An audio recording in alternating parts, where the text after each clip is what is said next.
Hi guys, welcome to a review of The Lion King. Yes, the Disney movie, and yes, I hadn't seen it until today.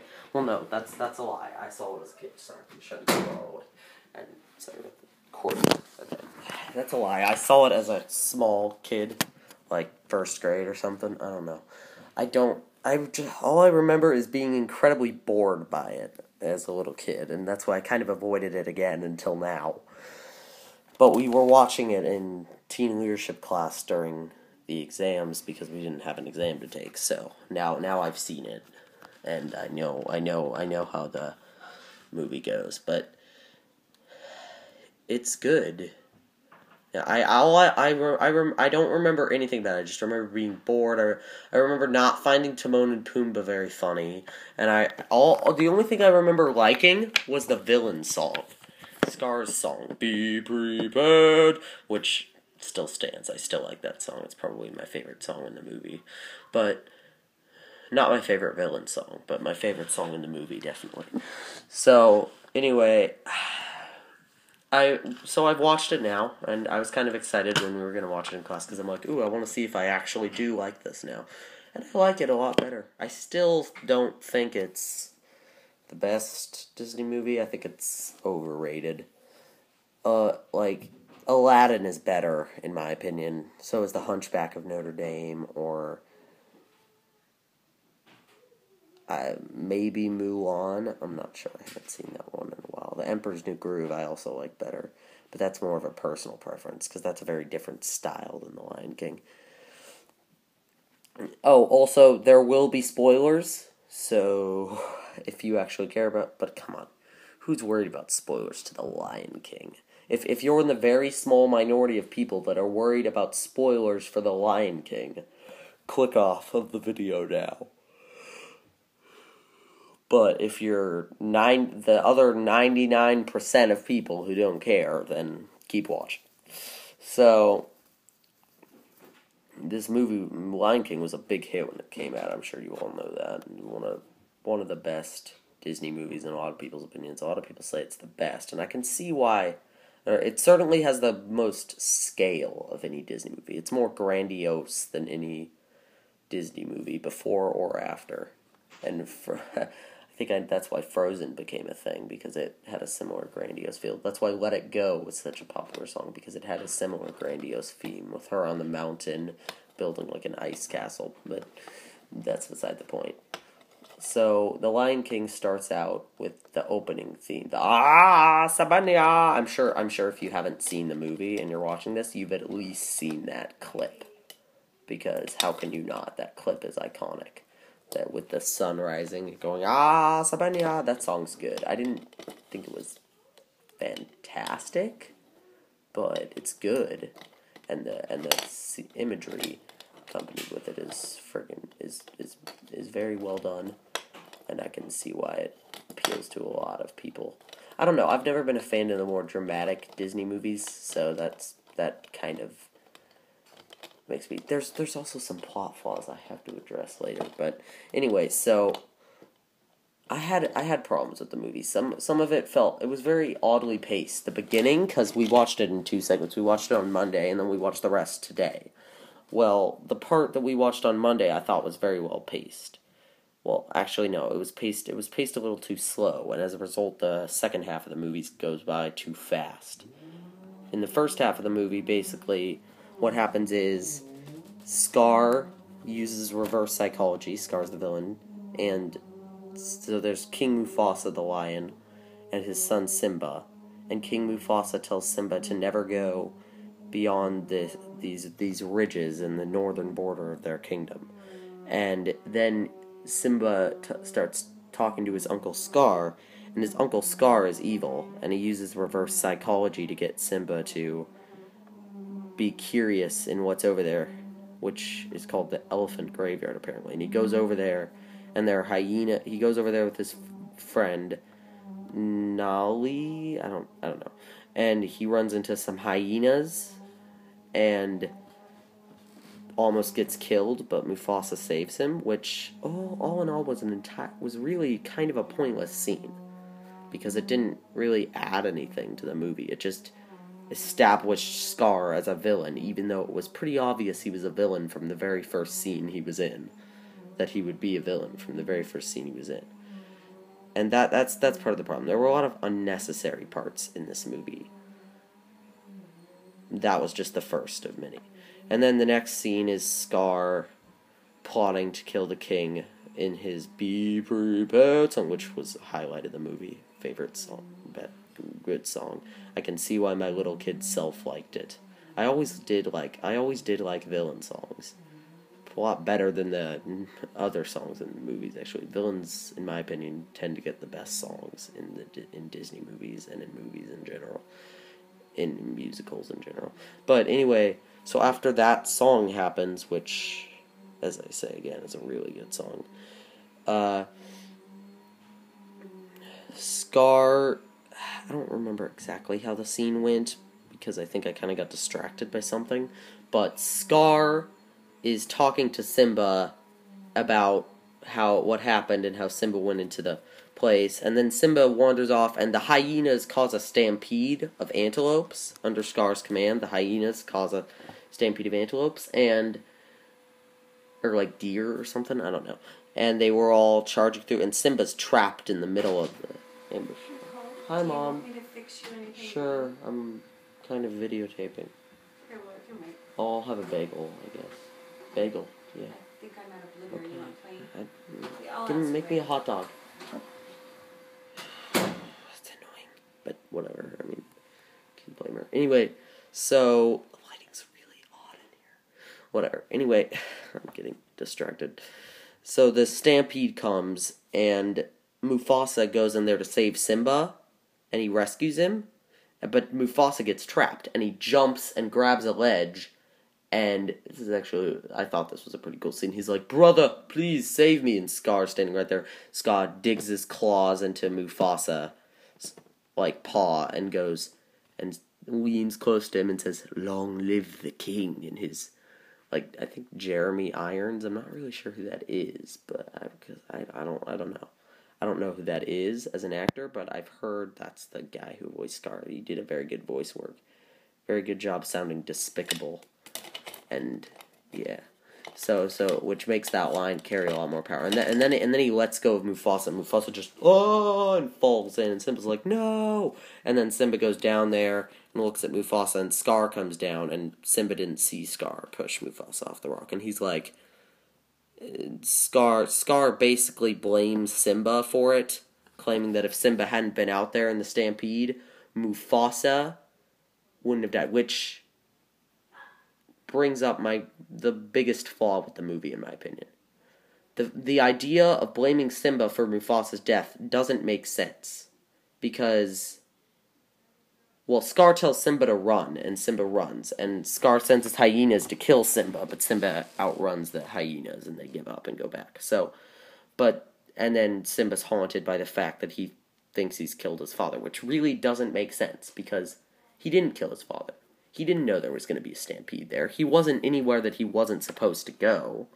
So, he did nothing wrong. It was just bad timing, bad circumstance. And really, regardless of whether or not it was Scar's fault. And by that logic, even though Scar was the one who let go of Mufasa, Simba's still partially to blame by that logic, because he was still the one that was out there. So the whole logic of Simba killing Mufasa is flawed. I mean, you can say that Simba's a kid, he doesn't know, he blames himself unjustly, but, it just bothers me that's, they didn't provide a good reason for Scar to blame Simba. I mean, why did Scar blame Simba? Why didn't he just kill Simba right after killing Mufasa? I mean, he was right there. Instead he tells Simba to run and then tells the hyenas to kill him, which ended up being his downfall if he had just killed him there. Not that I would have wanted that. Obviously, it's not going to go like that, but it is a point you can make. And so then he goes and visits Timon and Pumbaa, who I actually do think are funny now. I think their humor style is a bit mature for little kids, honestly, because there's one part where so then there's the Hakuna Matata song, which I think is decent. I don't know. I don't think it's anything special. It certainly is catchy, but I don't really like it personally. I think part of it is that Timon and Pumbaa aren't very good singers. I mean, they're okay. They're kind of like those goofy college buddies that are always singing and partying and just like relaxing, which I did think was funny, but giving them an actual music number wasn't really. And that his whole friendship with them is kind of rushed because you have the Hakuna Matata, and then the very next scene is the lioness Nali or whatever, the one that he was with in the beginning when they went to the elephant graveyard, coming and trying to get Simba to come back, which I also thought was kind of pointless. I mean, I understand that they needed somebody to come back and look for Simba, but why couldn't it have just been Simba's mom or something? Because them meeting Nolly, which leads into something I was trying to say earlier, where Timon and Pumbaa's humor style was too clever for me as a kid. Because, like, there's one part where Pumbaa is stuck. I'm not sure if this is that great of an example, but I'm going to explain it anyway. So Pumbaa's stuck in a log because the lioness is trying to eat him because she doesn't know that he's friends with Simba. She thinks Simba's dead. And she's chasing after him because he's a warthog. He looks yummy, I guess. And he's stuck in there, and Timon's, like, pushing on him, like, why do I always have to save your... And then the lion comes up, and he screams, ah! And it sounds like ass. Like, he's about to say, why do I always have to save your ass? Which is funny. But, I never would have caught that as a little kid, obviously. So...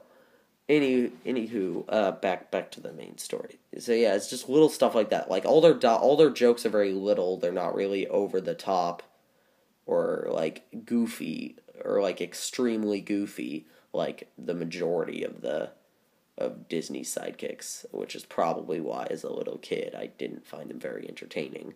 But so anyway, Nali comes back, and that leads into this forced love song, where they fall in love. Because they were betrothed in the beginning. They were betrothed by the king to marry. But it's like he hasn't seen her in years. She's a completely different person. There's no reason for them to fall in love. It just happens in a not very good song. I mean, granted, a lot of Disney movies do this, but I think this one was actually probably the worst. I mean, they were friends before, so I guess it does have a bit of back. But, like... yeah, I don't know, it's just stupid. Especially since she's not even the one who convinces him to go back and take his rightful place as king. The person who convinces him is this monkey guy named Rafiki or something, which I actually thought his scene was cool. He was a cool character. I liked him. Very insightful, kind of the wise old man character, even if he was only in to be that character for one scene.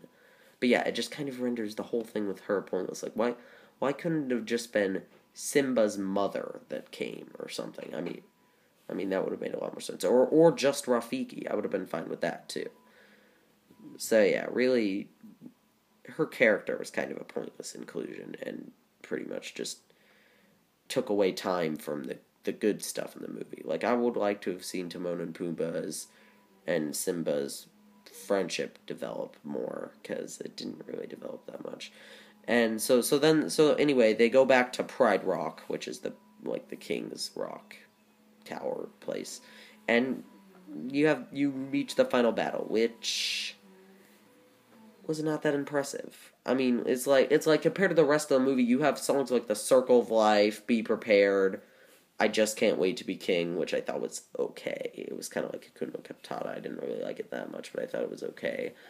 That just have this huge scale. The entire movie's just got this scale and grandiose to it. And then you have the final battle where everything's smoky as the battle rages on.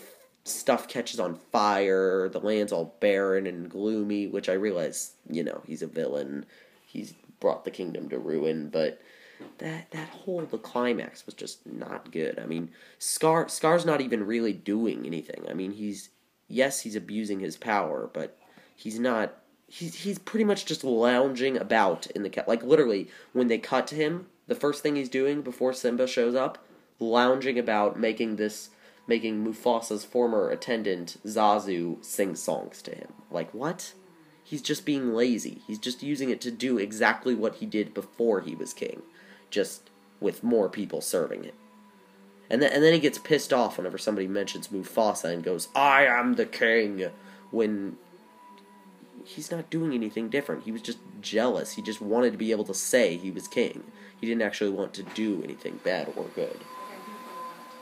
Okay. So I'll make a hot dog. Alright. Didn't actually do anything. No, it's very mind. Okay. Didn't actually do anything to say he was good or bad. And it just... And then the hyenas come in and they're like, "There's no food. We can't get food. All the herds have left the area," which, if all the herds have left the area, then what is Scar king over? The hyenas? And a couple of lionesses that he has hunt for him. It's pretty much exactly what he was king of before, the hyenas. Just with a couple lionesses to hunt. And also, how is he gonna get food? They're like, "We need to leave Pride Rock." He's like, "No, we're not leaving Pride Rock." How are you gonna get food, dude? There's no way for you to get food if they can't find food. How the heck are you getting food? Like, think. He doesn't think. He just kind of says, "No, my way, me." It's just stupid. It's so stupid. And then Simba shows up, and the whole battle feels very rushed.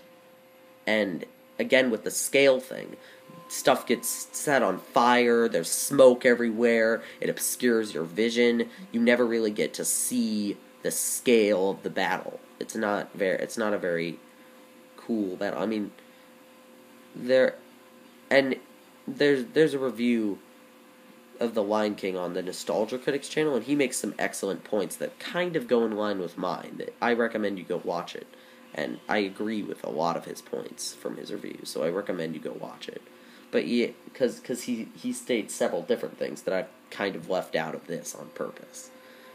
So yeah, go watch that once you're done watching this, because it's also a very good review. I don't know, I just think Lion King's an overrated movie. The songs are good, the scale is good, but then the second act, once Simba's run away, everything starts to fall apart. The whole movie, in my opinion, starts to just lose its cool.